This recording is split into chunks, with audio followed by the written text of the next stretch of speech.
O grande conflito.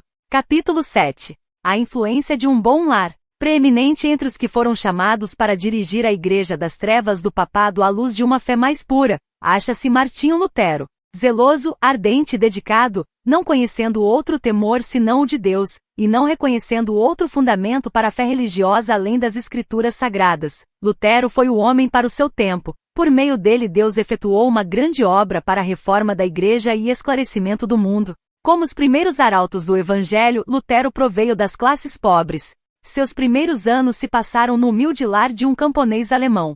Pelo trabalho diário de mineiro que era, seu pai ganhava os meios para sua educação. Ele o destinava a ser advogado, mas Deus tencionava fazer dele um construtor no grande templo que tão vagarosamente se vinha erigindo, através dos séculos. Agruras, privações e severa disciplina foram a escola na qual a sabedoria infinita preparou Lutero para a importante missão de sua vida. O pai de Lutero era homem de espírito forte e ativo, e de grande força de caráter, honesto, resoluto e correto. Era fiel às suas convicções de dever, fossem quais fossem as consequências. Seu genuíno bom senso levava-o a considerar com desconfiança a organização monástica. Ficou muito desgostoso quando Lutero, sem seu consentimento, entrou para o convento, só se reconciliando com o filho passados 2 anos. E mesmo então suas opiniões permaneceram as mesmas. Os pais de Lutero dispensavam grande cuidado à educação e ensino dos filhos. Esforçavam-se por instruí-los no conhecimento de Deus e prática das virtudes cristãs. Ouvida por seu filho, muitas vezes acendia ao céu a oração do pai, a fim de que o filho pudesse lembrar-se do nome do Senhor, e um dia auxiliar no avançamento de sua verdade. Todas as vantagens para a cultura moral ou intelectual que sua vida de trabalhos lhes permitia gozar, aproveitavam-nas avidamente aqueles pais. Ardorosos e perseverantes eram seus esforços por preparar os filhos para uma vida piedosa e útil. Com sua firmeza e força de caráter, muitas vezes exerciam severidade excessiva, mas o próprio reformador, embora consciente de que em alguns respeitos haviam errado, encontrava em sua disciplina mais para aprovar do que condenar. Na escola para onde foi mandado com pouca idade, Lutero foi tratado com aspereza e mesmo violência. Tão grande era a pobreza de seus pais que, ao ir de casa para a escola noutra cidade, foi por algum tempo obrigado a ganhar o pão cantando de porta em porta, e muitas vezes passava fome. As tristes e supersticiosas ideias sobre religião, que então prevaleciam, enchiam-no de temor. À noite deitava-se com o coração triste, olhando a tremer para o tenebroso futuro, e com um contínuo terror ao pensar em Deus como juiz severo e implacável, tirano cruel, em vez de bondoso Pai Celestial. Não obstante, sob tantos e tão grandes desalentos, Lutero avançou resolutamente para a elevada norma de excelência moral e intelectual que lhe atraía a alma. Tinha sede de saber, e seu feitio de espírito ardoroso e prático, levou-o a desejar o que é sólido e útil em vez do que é vistoso e superficial. Quando, à idade de 18 anos, entrou na Universidade de Erfurt, sua situação foi mais favorável e suas perspectivas mais brilhantes do que nos primeiros anos. Os pais, havendo pela economia e trabalho conseguido certo bem-estar, puderam prestar-lhe todo o auxílio necessário, e a influência de amigos judiciosos diminuiu até certo ponto os efeitos sombrios de seu ensino anterior. Aplicou-se ao estudo dos melhores autores, entesourando diligentemente seus mais ponderados conceitos e fazendo sua própria sabedoria dos sábios. Mesmo sob a ríspida disciplina dos mestres anteriores, cedo apresentará ele promessa de distinção, e sob influências favoráveis, seu espírito logo se desenvolveu. Memória retentiva vívida, imaginação, poderosa faculdade de raciocinar e aplicação incansável, colocaram-no logo em primeiro lugar entre seus companheiros. A disciplina intelectual amadureceu-lhe o entendimento, despertando uma atividade de espírito e agudeza de percepção que o estavam preparando para os embates da vida. O temor do Senhor habitava no coração de Lutero, habilitando-o a manter sua firmeza de propósito e levando-o a profunda humildade perante Deus. Ele tinha uma constante intuição de sua dependência do auxílio divino, e não deixava de iniciar cada dia com oração, enquanto o íntimo estava continuamente a respirar uma súplica de guia e apoio. Orar bem, dizia ele muitas vezes, é a melhor metade do estudo. Enquanto um dia examinava os livros da biblioteca da universidade, Lutero descobriu uma Bíblia latina. Nunca dantes vira tal livro. Ignorava mesmo sua existência. Tinha ouvido porções dos evangelhos e epístolas, que se liam ao povo no culto público, e supunha que isso fosse a escritura toda. Agora, pela primeira vez, olhava para o todo da palavra de Deus. Com um misto de reverência e admiração, folheava as páginas sagradas. Pulso acelerado e coração palpitante, lia por si mesmo as palavras de vida, detendo-se aqui e acolá para exclamar: "Oh, quem dera Deus me desse tal livro!" História da Reforma do século XVI, de Aubigné. Anjos celestiais estavam a seu lado, e raios de luz procedentes do trono de Deus traziam-lhe à compreensão os tesouros da verdade. Sempre temera ofender a Deus, mas agora a profunda convicção de seu estado pecaminoso apoderou-se dele como nunca dantes. Um desejo ardente de se achar livre do pecado e encontrar paz com Deus, levou afinal a entrar para um mosteiro e dedicar-se à vida monástica. Exigiu-se-lhe, ali, efetuar os mais humildes trabalhos e mendigar de porta em porta. Estava na idade em que o respeito e a apreciação são mais avidamente desejados, e essas ocupações servis eram profundamente mortificadoras para os seus sentimentos naturais. Pacientemente, porém, suportou a humilhação, crendo ser necessária por causa de seus pecados. Todo momento que podia poupar de seus deveres diários empregava-o no estudo, furtando-se ao sono e cedendo mesmo a contragosto o tempo empregado em suas escassas refeições. Acima de tudo se deleitava no estudo da palavra de Deus. Achará uma Bíblia acorrentada à parede do convento, e a ela muitas vezes recorria. Aprofundando-se suas convicções de pecado, procurou pelas próprias obras obter perdão e paz. Levava a vida austera, esforçando-se por meio de jejuns, vigílias e penitências para subjugar os males de sua natureza, dos quais a vida monástica não o libertava. Não recuava ante sacrifício algum pelo qual pudesse atingir a pureza de coração que o habilitaria a ficar aprovado perante Deus. Eu era na verdade um monge piedoso, disse mais tarde, e seguia as regras de minha ordem mais estritamente do que possa exprimir. Se fora possível a um monge obter o céu por suas obras monásticas, eu teria certamente direito a ele. Se eu tivesse continuado por mais tempo, teria levado minhas mortificações até a própria morte. De Aubigné. Como resultado desta dolorosa disciplina, perdeu as forças e sofreu de desmaios, de cujos efeitos nunca se restabeleceu por completo. Mas com todos os seus esforços, a alma sobrecarregada não encontrou alívio. Finalmente foi arrojado às bordas do desespero. Quando pareceu a Lutero que tudo estava perdido, Deus lhe suscitou um amigo e auxiliador. O piedoso Salpitz abriu a palavra de Deus ao espírito de Lutero, mandando-lhe que não mais olhasse para si mesmo, que cessasse a contemplação do castigo infinito pela violação da lei de Deus, e olhasse a Jesus, seu Salvador que perdoa os pecados. Em vez de torturar-te por causa de teus pecados, lança-te nos braços do Redentor. Confia nele, na justiça de sua vida, na expiação de sua morte. Escuta o Filho de Deus. Ele se fez homem para te dar a certeza do favor divino. Ama aquele que primeiro te amou. De Aubigné. Assim falava aquele mensageiro da misericórdia. Suas palavras produziram profunda impressão no espírito de Lutero. Depois de muita luta contra erros, longamente acalentados, pôde ele aprender a verdade e lhe veio paz à alma perturbada. Lutero foi ordenado sacerdote, sendo chamado do claustro para o cargo de professor da Universidade de Wittenberg. Ali se aplicou ao estudo das Escrituras nas línguas originais. Começou a fazer conferências sobre a Bíblia, e o livro dos Salmos, os Evangelhos e as Epístolas abriram-se à compreensão de multidões que se deleitavam em ouvi-lo. Salpitz, seu amigo e superior, insistia com ele para que subisse ao púlpito e pregasse a palavra de Deus. Lutero hesitava, sentindo-se indigno de falar ao povo em lugar de Cristo. Foi apenas depois de longa luta que cedeu às solicitações dos amigos. Era já poderoso nas Escrituras, e sobre ele repousava a graça de Deus. Sua eloquência cativava os ouvintes, a clareza e poder com que apresentava a verdade levavam-nos à convicção, e seu fervor tocava os corações. Lutero ainda era um verdadeiro filho da Igreja Papal, e não tinha ideia alguma de que houvesse de ser alguma outra coisa. Na providência de Deus foi levado a visitar Roma. Seguiu viagem a pé, hospedando-se nos mosteiros pelo caminho. Em um convento na Itália, encheu-se de admiração ante a riqueza, magnificência e luxo que testemunhou. Dotados de uma receita principesca, os monges habitavam em esplêndidos compartimentos, ornamentavam-se com as mais ricas e custosas vestes, e banqueteavam-se em suntuosas mesas.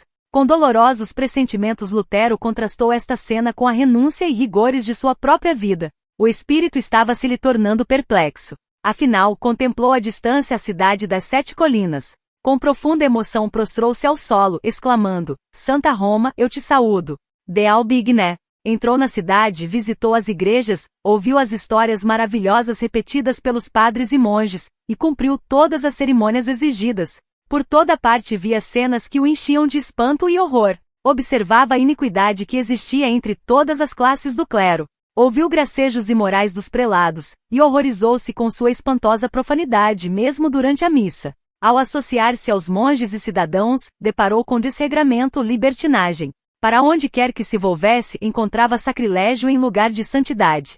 Ninguém pode imaginar, escreveu ele, que pecados e ações infames se cometem em Roma, precisam ser vistos e ouvidos para serem cridos. Por isso costumam dizer, se há inferno, Roma está construída sobre ele. É um abismo donde procede toda espécie de pecado. De Albigné.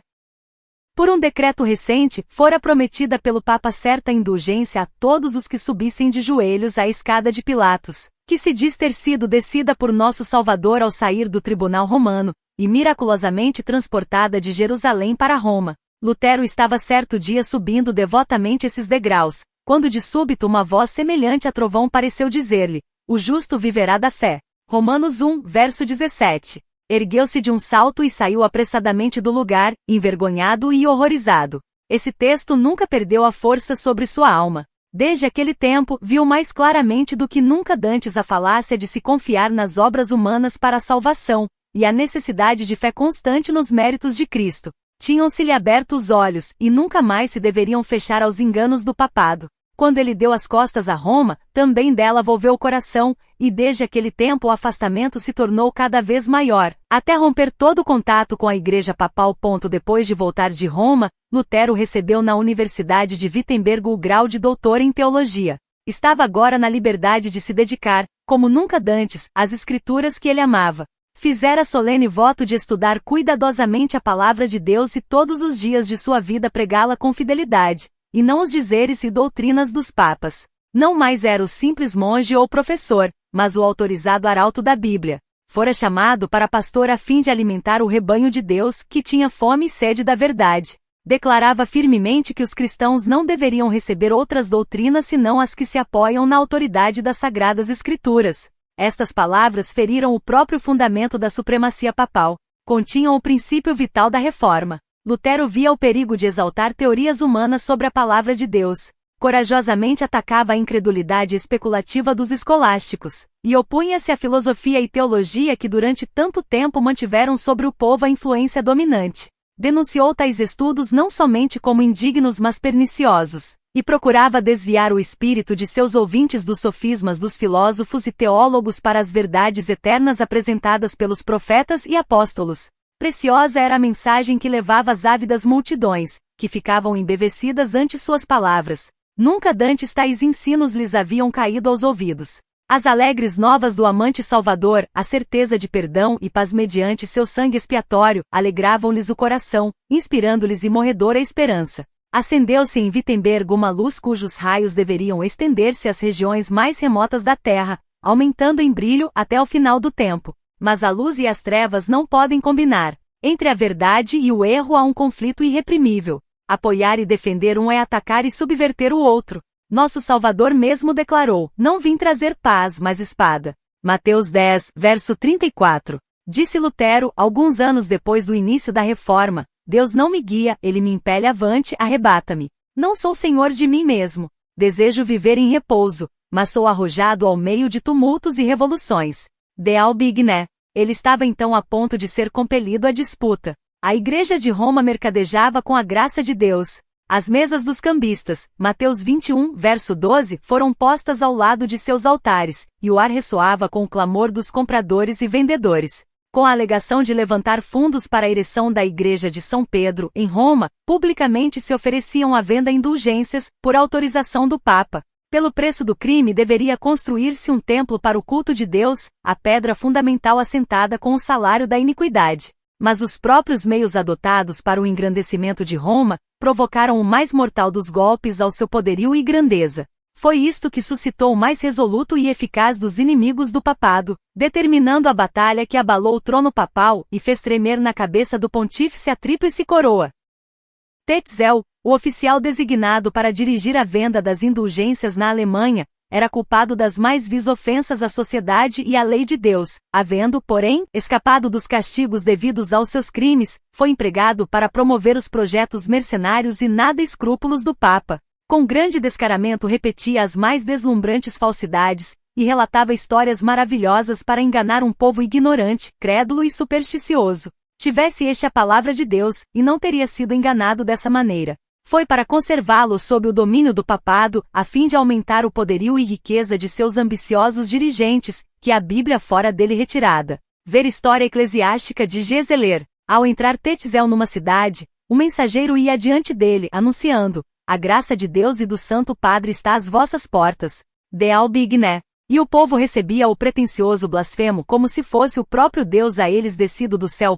O infame tráfico era estabelecido na igreja, e Tetzel, subindo ao púlpito, exaltava as indulgências como o mais precioso dom de Deus. Declarava que, em virtude de seus certificados de perdão, todos os pecados que o comprador mais tarde quisesse cometer ser-lhe-iam perdoados e que, mesmo o arrependimento não é necessário. De Albigné. Mais do que isto, assegurava aos ouvintes que as indulgências tinham poder para salvar não somente os vivos mas também os mortos, que, no mesmo instante em que o dinheiro tinha de encontro ao fundo de sua caixa, a alma em cujo favor era pago escaparia do purgatório, ingressando no céu. História da Reforma de Agembas. Quando Simão, o mago, propôs comprar dos apóstolos o poder de operar milagres, Pedro lhe respondeu: o teu dinheiro seja contigo para a perdição, pois cuidaste que o dom de Deus se alcança por dinheiro. Atos 8, verso 20. A oferta de Tetzel, porém, foi aceita por ávidos milhares. Ouro e prata eram canalizados para o seu tesouro. Uma salvação que se poderia comprar com dinheiro obtinha-se mais facilmente do que a que exige o arrependimento, fé e esforço diligente para resistir ao pecado e vencê-lo. A doutrina das indulgências tinham se oposto homens de saber e piedade da Igreja Romana, e muitos havia que não tinham fé em pretensões tão contrárias tanto à razão como à revelação. Nenhum prelado ousou erguer a voz contra este iníquo comércio, mas o espírito dos homens estava se tornando perturbado e desassossegado, e muitos com avidez inquiriam se Deus não operaria mediante algum instrumento a purificação de sua igreja. Lutero, conquanto ainda católico romano da mais estrita classe, encheu-se de horror ante as blasfemas declarações dos traficantes das indulgências. Muitos de sua própria congregação haviam comprado certidões de perdão, e logo começaram a dirigir-se a seu pastor, confessando seus vários pecados e esperando absolvição, não porque estivessem arrependidos e desejassem corrigir-se, mas sob o fundamento da indulgência. Lutero recusou-lhes a absolvição, advertindo-os de que a menos que se arrependessem e reformassem a vida, haveriam de perecer em seus pecados. Com grande perplexidade voltaram a Tetzel, queixando-se de que seu confessor recusará-lhes o certificado, e alguns ousadamente exigiram que se lhes restituísse o dinheiro. O frade encheu-se de cólera. Proferiu as mais terríveis maldições, fez com que se acendessem fogos nas praças públicas e declarou haver recebido ordem do Papa para queimar todos os hereges que pretendessem opor-se às suas santíssimas indulgências. De Albigné. Entra Lutero, então, ousadamente em sua obra como campeão da verdade. Sua voz era ouvida do púlpito em advertência ardorosa e solene. Expôs ao povo o caráter ofensivo do pecado, ensinando-lhe ser impossível ao homem, por suas próprias obras, diminuir as culpas ou fugir ao castigo. Nada, a não ser o arrependimento para com Deus e a fé em Cristo, pode salvar o pecador. A graça de Cristo não pode ser comprada, é dom gratuito. Aconselhava o povo a não comprar indulgências, mas a olhar com fé para um Redentor crucificado. Relatou sua própria e penosa experiência ao procurar em vão pela humilhação e penitência conseguir salvação, e afirmou a seus ouvintes que foi olhando fora de si mesmo e crendo em Cristo que encontrara paz e alegria. Prosseguindo Tetzel com seu comércio e ímpias pretensões, Lutero decidiu-se a um protesto mais eficaz contra esses clamorosos abusos. Logo se lhe apresentou uma ocasião. A igreja do castelo de Wittenberg possuía muitas relíquias, que em certos dias santos eram expostas ao público, e concedia-se completa remissão de pecados a todos os que então visitassem a igreja e se confessassem. Em conformidade com isto, o povo naqueles dias para ali acudia em grande número. Uma das mais importantes destas ocasiões, a festa de Todos os Santos, estava se aproximando. Na véspera Lutero, reunindo-se as multidões que já seguiam para a igreja, afixou na porta desta um papel contendo 95 proposições contra a doutrina das indulgências. Declarou sua disposição de defender essas teses no dia seguinte na universidade, contra todos os que achassem conveniente atacá-las. Suas proposições atraíram a atenção geral. Eram lidas e relidas, e repetidas de todos os lados. Estabeleceu-se grande excitação na universidade e na cidade inteira. Mostravam essas teses que o poder de conferir o perdão do pecado e remir de sua pena jamais fora confiado ao Papa ou a qualquer outro homem. Todo esse plano era uma farsa, um artifício para extorquir dinheiro, valendo-se das superstições do povo, expediente de Satanás para destruir a alma de todos os que confiassem em suas pretensões mentirosas. Mostrou-se também claramente que o Evangelho de Cristo é o mais valioso tesouro da Igreja, e que a graça de Deus, nele revelada, é livremente concedida a todos os que a buscam com arrependimento e fé. As teses de Lutero desafiavam discussão, mas ninguém ousou aceitar o repto. As questões por ele propostas em poucos dias se espalharam por toda a Alemanha, e em breves semanas repercutiram pela cristandade toda. Muitos dedicados romanistas que tinham visto e lamentado a terrível iniquidade que prevalecia na Igreja, mas não sabiam como deter seus progressos, leram as proposições com grande alegria, reconhecendo nelas a voz de Deus. Pressentiam que o Senhor graciosamente estendera a mão para deter a maré de corrupção que crescia rapidamente e que promanava da sé de Roma. Príncipes e magistrados secretamente se regozijavam de que estava para ser posto um paradeiro ao arrogante poder que negava o direito de apelar contra suas decisões. As multidões supersticiosas e amantes do pecado ficaram aterrorizadas quando se varreram os sofismas que lhes acalmavam os temores. Ardilosos eclesiásticos, interrompidos em sua obra de sancionar o crime, e vendo perigar seus lucros, encolerizaram-se e se arregimentaram para sustentar suas pretensões. O reformador teve atrozes acusadores a defrontar. Alguns o acusavam de agir precipitadamente e por impulso. Outros de ser presunçoso, declarando mais que ele não era dirigido por Deus, mas que atuava por orgulho e ardor. Quem é que não sabe, respondia ele, que raramente um homem apresenta uma ideia nova, sem que tenha alguma aparência de orgulho, e seja acusado de excitar rixas. Por que foram mortos Cristo e todos os mártires? Porque pareciam ser orgulhosos desprezadores da sabedoria de seu tempo, e porque apresentavam ideias novas sem ter primeiro humildemente tomado conselho com os oráculos das antigas opiniões. Declarou mais: o que quer que eu faça não será feito pela prudência do homem, mas pelo conselho de Deus. Se a obra for de Deus, quem a poderá deter? Se não, quem a poderá promover? Nem minha vontade, nem a deles, nem a nossa, mas a tua vontade, ó Santo Pai, que estás no céu. De Albigné. Posto que Lutero tivesse sido movido pelo Espírito de Deus para iniciar sua obra, não a deveria ele levar avante sem severos conflitos. As acusações dos inimigos, a difamação de seus propósitos e os injustos e maldosos reparos acerca de seu caráter e intuitos, sobrevieram-lhe como um dilúvio avassalador, e não ficaram sem efeito. Ele confiara em que os dirigentes do povo, tanto na igreja como nas escolas, se lhe uniriam alegremente nos esforços em favor da reforma. Palavras de animação por parte dos que se achavam em elevadas posições, haviam-lhe inspirado alegria e esperança. Já em antecipação, vira ele um dia mais radiante despontar para a igreja. Mas a animação tinha se transformado em censuras e condenações. Muitos dignitários, tanto da igreja como do Estado, estavam convictos da verdade de suas teses, mas logo viram que a aceitação dessas verdades implicaria grandes mudanças. Esclarecer e reformar o povo corresponderia virtualmente a minar a autoridade de Roma, sustar milhares de torrentes que ora fluíam para o seu tesouro e assim, grandemente cercear a extravagância e luxo dos chefes papais. Demais, ensinar o povo a pensar e agir como seres responsáveis, buscando apenas de Cristo a salvação, subverteria o trono do pontífice, destruindo finalmente sua própria autoridade. Por esta razão recusaram o conhecimento a eles oferecido por Deus, e se dispuseram contra Cristo e a verdade pela sua oposição ao homem que ele enviará para os esclarecer. Lutero tremia quando olhava para si mesmo, um só homem opor-se às mais poderosas forças da terra. Algumas vezes duvidava se havia sido, na verdade, levado por Deus a colocar-se contra a autoridade da Igreja.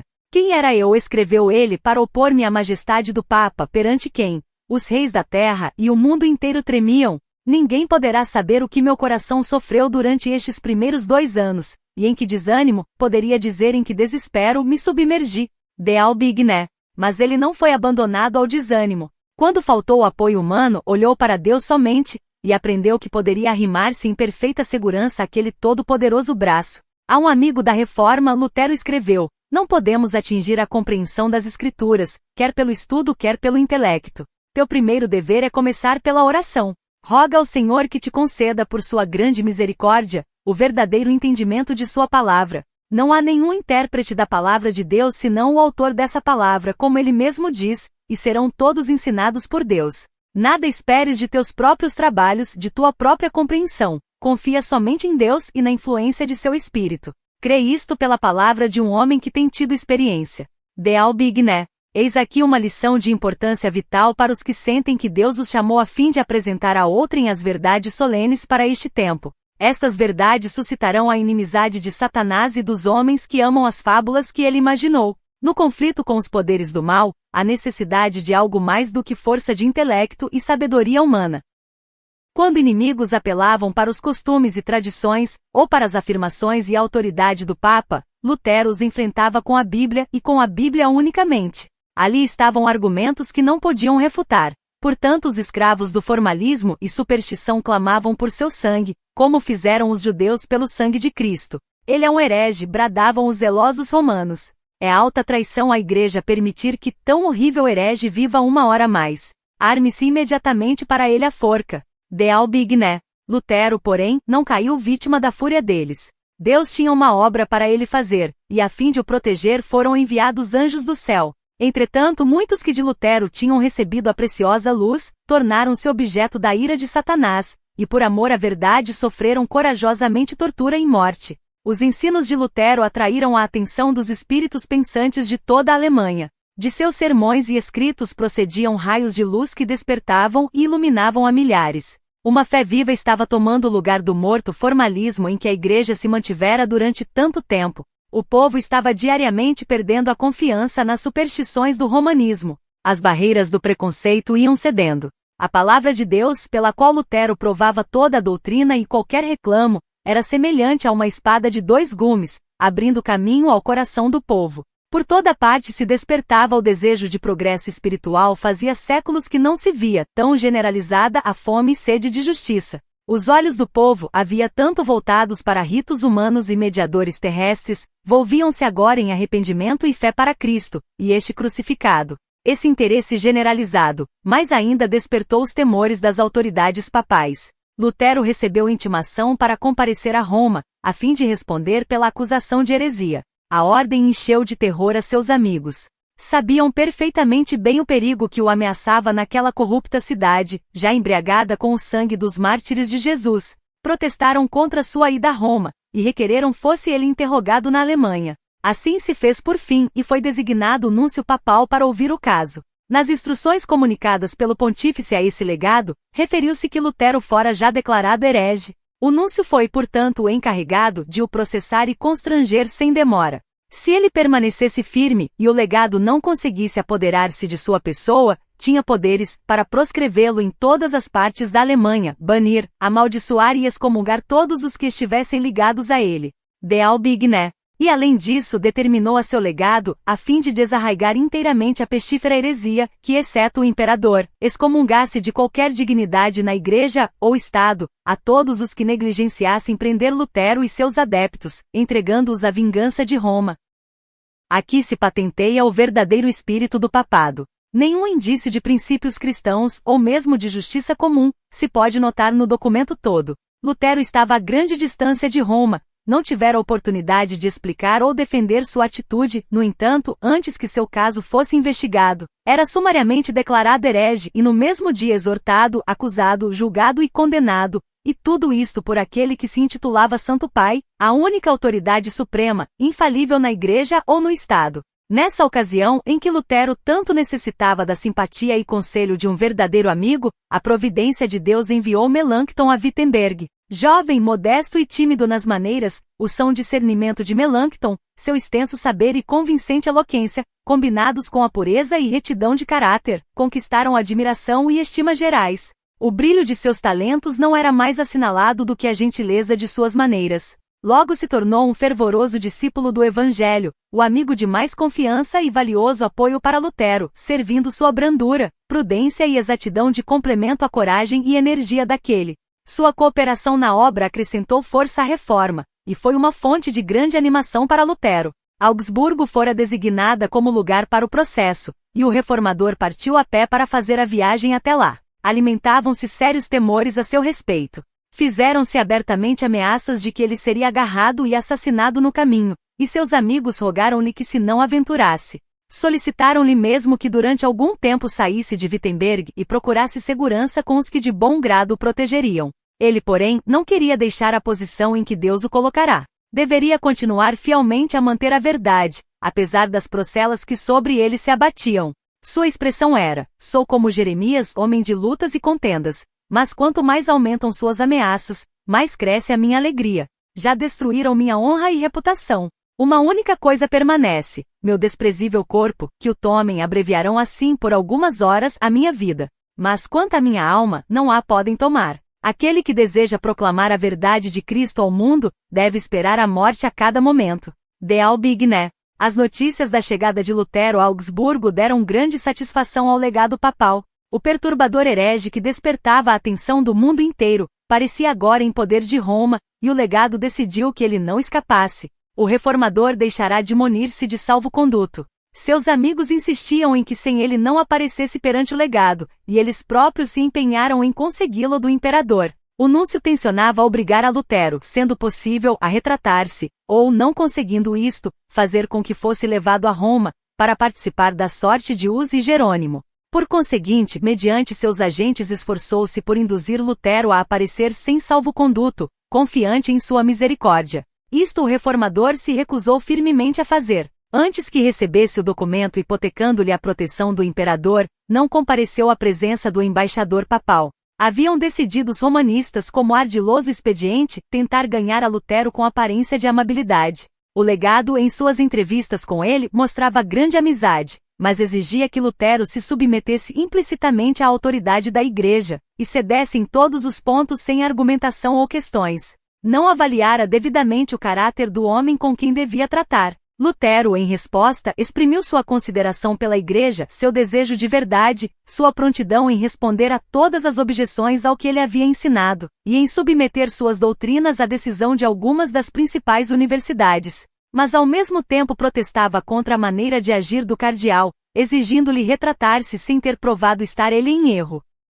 A única resposta foi: retrate-se, retrate-se. O reformador mostrou que sua atitude era apoiada pelas Escrituras, e declarou com firmeza que não poderia renunciar à verdade. O legado, incapaz de responder ao argumento de Lutero, comulou-o com uma tempestade de acusações, zombarias, escárnios e lisonjas, entremeados de citações da tradição e dos dizeres dos pais da Igreja, sem proporcionar ao reformador oportunidade de falar. Vendo que a conferência, assim continuando, seria completamente vã, Lutero obteve, por fim, relutante permissão para apresentar sua resposta por escrito. Assim fazendo, disse ele, escrevendo a um amigo, os oprimidos encontram duplo proveito. Primeiro, aquilo que escrevi pode ser submetido ao juízo de outrem. Segundo, tem-se melhor oportunidade de trabalhar com os temores, se é que não com a consciência, de um déspota arrogante e paurador, que do contrário dominaria pela sua linguagem imperiosa. Vida e Tempos de Lutero, de Martin. Na próxima entrevista, Lutero apresentou uma exposição clara, concisa e poderosa de suas opiniões, amplamente apoiadas por muitas citações das Escrituras.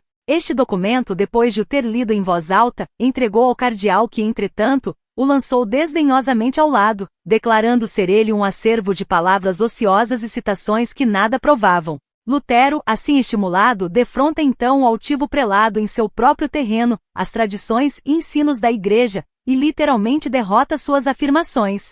Quando o prelado viu que o raciocínio de Lutero era irrespondível, perdeu todo o domínio de si mesmo e colérico exclamou: retrate-se! Ou mandá-lo-ei a Roma para ali comparecer perante os juízes comissionados para tomarem conhecimento de sua causa. Excomungá-lo-ei e a todos os seus partidários, e a todos os que em qualquer ocasião o favorecerem, e os lançarei fora da Igreja. E finalmente declarou, em tom altivo e irado: retrate-se ou não volte mais. De Albigné. O reformador de pronto se retirou com os amigos, declarando assim plenamente que nenhuma retratação se deveria esperar dele. Isto não era o que o cardeal se propusera. Ele se havia lisonjeado de poder pela violência forçar Lutero a submeter-se. Agora, deixado só com os que o apoiavam, olhava para um e para outro, em completo desgosto pelo inesperado fracasso de seus planos. Os esforços de Lutero nesta ocasião não ficaram sem bons resultados. A grande assembleia presente tivera a oportunidade de comparar os dois homens e julgar por si do espírito manifestado por eles, bem como da força e verdade de suas posições. Quão assinalado era o contraste! O reformador, simples, humilde, firme, permanecia na força de Deus, tendo ao seu lado a verdade. O representante do Papa, importante a seus próprios olhos, despótico, altivo e desarrazoado, achava-se sem um único argumento das Escrituras, exclamando, no entanto, veementemente: retrate-se, ou será enviado a Roma para o castigo. Se bem que Lutero se houvesse munido de salvo-conduto, os romanistas estavam conspirando para apanhá-lo e aprisioná-lo. Seus amigos insistiam em que, como lhe era inútil prolongar sua permanência, deveria sem demora voltar a Wittenberg, e que a máxima cautela se deveria ter no sentido de ocultar suas intenções. De acordo com isto, ele deixou Augsburgo antes do raiar do dia, a cavalo, acompanhado apenas de um guia a ele fornecido pelo magistrado. Com muitos pressentimentos atravessou sem ser percebido as ruas escuras e silenciosas da cidade. Inimigos, vigilantes e cruéis, estavam a conspirar para sua destruição. Escaparia das ciladas que lhe preparavam? Eram momentos de ansiedade e fervorosas orações. Atingiu uma pequena porta no muro da cidade. Abriu-se-lhe e com o guia por ela passou sem impedimento. Uma vez livres do lado de fora, os fugitivos apressaram a fuga e antes que o legado soubesse da partida de Lutero, achava-se ele além do alcance de seus perseguidores. Satanás e seus emissários estavam derrotados. O homem que haviam pensado estar em seu poder, tinha-se ido, escapara-se, como um pássaro da armadilha do caçador. Com as notícias da fuga de Lutero, o legado ficou opresso de surpresa e cólera. Esperara ele receber grande honra por seu tino e firmeza ao tratar com o perturbador da Igreja, mas frustrara-se-lhe a esperança. Deu expressão à sua raiva em carta a Frederico, o eleitor da Saxonia, denunciando com amargura Lutero, e reclamando que Frederico enviasse o reformador a Roma, ou que o banisse da Saxonia. Em sua defesa, Lutero insistia em que o legado do Papa lhe mostrasse seus erros pelas Escrituras, e comprometia-se da maneira mais solene a renunciar às suas doutrinas se pudesse mostrar estarem em desacordo com a palavra divina, e exprimia sua gratidão a Deus por haver sido considerado digno de sofrer por uma causa tão santa. O eleitor possuía ainda pouco conhecimento das doutrinas reformadas, mas estava fundamente impressionado pela sinceridade, força e clareza das palavras de Lutero, e, até que se provasse estar o reformador em erro, resolveu Frederico permanecer como seu protetor. Em resposta ao pedido do legado, escreveu: visto que o Dr. Martinho compareceu perante vós em Augsburgo, deveríeis estar satisfeito. Não esperávamos que vos esforçasseis por fazê-lo retratar-se sem o haver convencido de seus erros. Nenhum dos homens doutos de nosso principado me informou de que a doutrina de Martinho seja ímpia, anticristã ou herética. O príncipe recusou-se, além disso, a enviar Lutero a Roma, ou expulsá-lo de seus domínios. De Albigné. O eleitor notara uma ruína geral das restrições morais na sociedade. Era indispensável grande obra de reforma. As complicadas e dispendiosas medidas para restringir e punir o crime seriam desnecessárias se os homens tão somente reconhecessem e obedecessem à lei de Deus e aos ditames de uma consciência esclarecida. O eleitor via que Lutero trabalhava para conseguir este objetivo, e secretamente se regozijava de que uma influência melhor se estivesse fazendo sentir na Igreja. Via também que, como professor na universidade, Lutero tivera extraordinário êxito. Um ano apenas se passará desde que o reformador afixara as teses na Igreja do Castelo, e no entanto, já havia grande baixa no número de peregrinos que visitavam a igreja na festa de Todos os Santos. Roma fora privada de adoradores e ofertas, mas seu lugar se preenchera por outra classe que agora vinha a Wittenberg, não como peregrinos para adorar suas relíquias, mas como estudantes para encher as suas salas de estudo. Os escritos de Lutero haviam suscitado por toda parte novo interesse nas escrituras sagradas, e não somente de todos os recantos da Alemanha, mas de outros países, que congregavam estudantes na universidade. Moços, chegando à vista de Wittenberg pela primeira vez, erguiam as mãos ao céu e louvavam a Deus por ter feito com que desta cidade a luz da verdade resplandecesse como de Sião, nos tempos antigos, e dali se espalhasse mesmo aos mais longínquos países. De Albigné. Lutero ainda não estava de todo convertido dos erros do romanismo. Enquanto, porém, comparava as Santas Escrituras com os decretos e constituições papais, enchia-se de espanto. Estou lendo, escreveu ele, os decretos dos pontífices, e não sei se o Papa é o próprio Anticristo, ou seu apóstolo. Então, grande maneira Cristo é neles representado falsamente e crucificado. De Albigné. No entanto, Lutero nessa ocasião era ainda adepto da Igreja de Roma, e não tinha o pensamento de que em algum tempo se separaria de sua comunhão. Os escritos e doutrinas do reformador estendiam-se a todas as nações da cristandade. A obra espalhou-se à Suíça e Holanda. Exemplares de seus escritos tiveram ingresso na França e Espanha. Na Inglaterra, seus ensinos eram recebidos como palavras de vida. A Bélgica e Itália também se estendeu a verdade. Milhares estavam a despertar do torpor mortal para a alegria e esperança de uma vida de fé. Roma exasperou-se cada vez mais com os ataques de Lutero, e por alguns de seus fanáticos oponentes foi declarado, mesmo por doutores das universidades católicas, que aquele que matasse o monge rebelde estaria sem pecado. Certo dia, um estranho, com uma arma de fogo escondida sob a capa, aproximou-se do reformador, e perguntou por que ia assim sozinho. Estou nas mãos de Deus, respondeu. Ele é minha força e meu escudo. Que me poderá fazer o homem? De Albigné. Ouvindo estas palavras, o estranho empalideceu, e fugiu como se fosse da presença de anjos do céu. Roma estava empenhada na destruição de Lutero, mas Deus era a sua defesa. Suas doutrinas eram ouvidas em toda parte, nas cabanas e nos conventos, nos castelos dos nobres, nas universidades e nos palácios dos reis, e homens nobres surgiram por toda parte para amparar-lhe os esforços. De Albigné. Foi aproximadamente por esse tempo que Lutero, lendo as obras de Hus, achou que a grande verdade da justificação pela fé, que ele próprio procurava sustentar e ensinar, tinha sido mantida pelo reformador boêmio. Nós todos, disse Lutero, Paulo, Santo Agostinho, e eu mesmo, temos sido citas, sem o saber. Deus certamente disso tomará contas ao mundo, continuou ele, de que a verdade a ele pregada há um século tenha sido queimada. Vili. Num apelo ao imperador e à nobreza da Alemanha em favor da reforma do cristianismo, Lutero escreveu relativamente ao Papa: é horrível contemplar o homem que se intitula vigário de Cristo, a ostentar uma magnificência que nenhum imperador pode igualar. É isso ser semelhante ao pobre Jesus, ou ao humilde Pedro? Ele é, dizem, o Senhor do mundo. Mas Cristo, cujo vigário ele se jacta de ser, disse: meu reino não é deste mundo. Podem os domínios de um vigário estender-se além dos de seu superior? De Albigné.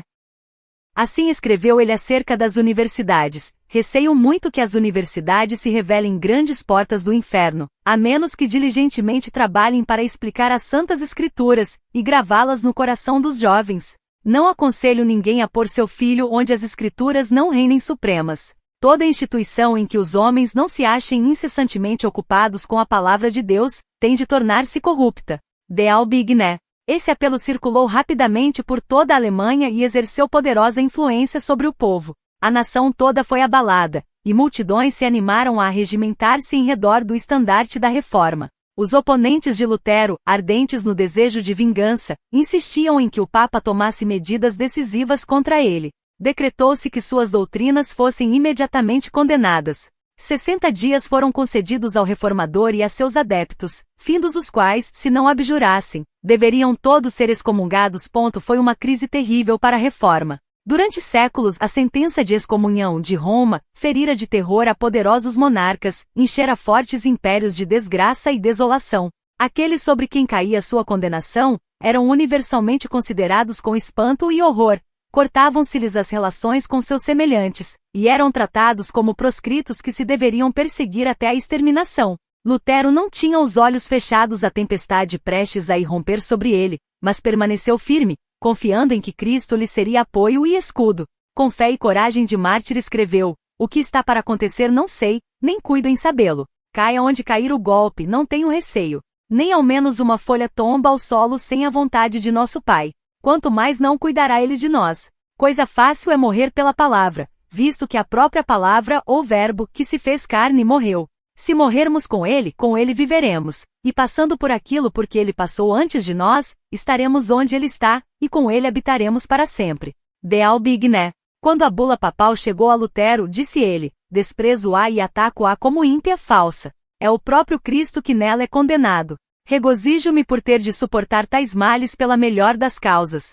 Sinto já maior liberdade em meu coração, pois finalmente sei que o Papa é o Anticristo, e que o seu trono é o do próprio Satanás. De Albigné. Todavia a ordem de Roma não foi sem efeito. A prisão, tortura e espada eram armas potentes para forçar a obediência. Os fracos e supersticiosos tremiam perante o decreto do Papa, e conquanto houvesse simpatia geral por Lutero, muitos sentiam que a vida era por demais preciosa para que fosse arriscada na causa da reforma. Tudo parecia indicar que a obra do reformador estava a ponto de terminar, mas Lutero ainda era destemido.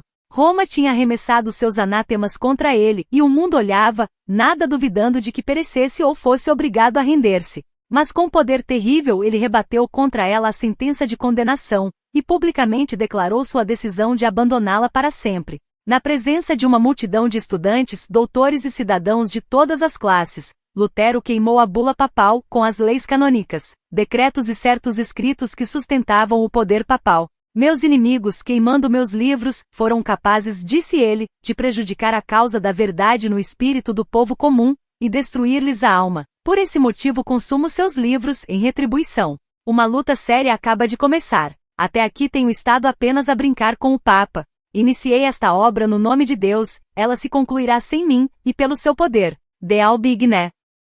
Às acusações dos inimigos que dele zombavam pela fraqueza de sua causa, Lutero respondia: quem sabe se Deus não me escolheu e chamou, e se eles não deverão temer que, ao desprezar-me, desprezem ao próprio Deus? Moisés esteve só na partida do Egito, Elias esteve só, no reino do rei Acabe, Isaías só, em Jerusalém, Ezequiel só, em Babilônia. Deus nunca escolheu como profeta nem o sumo sacerdote, nem qualquer outra grande personagem, mas comumente escolhia homens humildes e desprezados, e uma vez mesmo o pastor Amós. Em todas as épocas, os santos tiveram que reprovar os grandes reis, príncipes, sacerdotes e sábios com perigo de vida. Não me considero profeta, mas digo que eles devem temer precisamente porque estou só e eles são muitos. Disto estou certo, que a palavra de Deus está comigo e não com eles. De Albigné. Entretanto, não foi sem terrível luta consigo mesmo que Lutero se decidiu a uma separação definitiva da Igreja. Foi aproximadamente por esse tempo que escreveu: sinto cada dia mais e mais quão difícil é pôr de parte os escrúpulos que a gente absorveu na meninice. Oh, quanta dor me causou, posto que eu tivesse as Escrituras a meu lado, o justificar a mim mesmo que eu ousaria assumir atitude contra o Papa, e tê-lo na conta de Anticristo. Quais não foram as tribulações de meu coração? Quantas vezes não fiz a mim mesmo, com amargura, a pergunta que era tão frequente nos lábios dos adeptos do Papa: só tu és sábio? Poderão todos os mais estar errados? Como será se afinal de contas, és tu que te achas errado, e estás a envolver em teu erro tantas almas que então serão eternamente condenadas? Era assim que eu lutava comigo mesmo e com Satanás, até que Cristo, por sua própria e infalível palavra, me fortaleceu o coração contra estas dúvidas. Vida e Tempos de Lutero, de Martin. O Papa ameaçara Lutero de excomunhão se ele não se retratasse, e a ameaça agora se cumprirá. Apareceu nova bula declarando a separação final do reformador da Igreja de Roma, denunciando-o como amaldiçoado do céu e incluindo na mesma condenação todos os que recebessem suas doutrinas. Tinha-se entrado completamente na grande contenda. A oposição é o quinhão de todos aqueles a quem Deus emprega para apresentar verdades especialmente aplicáveis a seu tempo. Havia uma verdade presente nos dias de Lutero, verdade de especial importância naquele tempo. Há uma verdade presente para a Igreja hoje. Aquele que todas as coisas faz segundo o conselho de sua vontade, foi servido colocar os homens em circunstâncias várias, e ordenar-lhes deveres peculiares aos tempos em que vivem e às condições sob as quais são postos. Se prezassem a luz a eles concedida, patentear-se-iam diante deles mais amplas perspectivas da verdade. Esta, porém, não é hoje desejada pela maioria, mais do que o foi pelos romanistas que se opunham a Lutero. Há, para aceitar teorias e tradições de homens em vez de a palavra de Deus, a mesma disposição das eras passadas. Os que apresentam a verdade para este tempo não devem esperar ser recebidos com mais favor do que o foram os primeiros reformadores. O grande conflito entre a verdade e o erro, entre Cristo e Satanás, há de aumentar em intensidade até o final da história deste mundo. Disse Jesus a seus discípulos: se vós fosseis do mundo, o mundo amaria o que era seu, mas porque não sois do mundo, antes eu vos escolhi do mundo, por isso é que o mundo vos aborrece. Lembrai-vos da palavra que vos disse: não é o servo maior do que o seu senhor. Se a mim me perseguiram, também vos perseguirão a vós, se guardaram a minha palavra, também guardarão a vossa. João 15, versos 19 e 20. E por outro lado, declarou nosso Senhor explicitamente: ai de vós quando todos os homens de vós disserem bem, porque assim faziam seus pais aos falsos profetas. Lucas 6, verso 26. O espírito do mundo não está hoje mais em harmonia com o espírito de Cristo do que nos primitivos tempos, e os que pregam a palavra de Deus em sua pureza não serão recebidos agora com maior favor do que o foram naquele tempo. As maneiras de oposição à verdade podem mudar, a inimizade pode ser menos manifesta porque é mais arguta, mas o mesmo antagonismo ainda existe, e se manifestará até ao fim do tempo.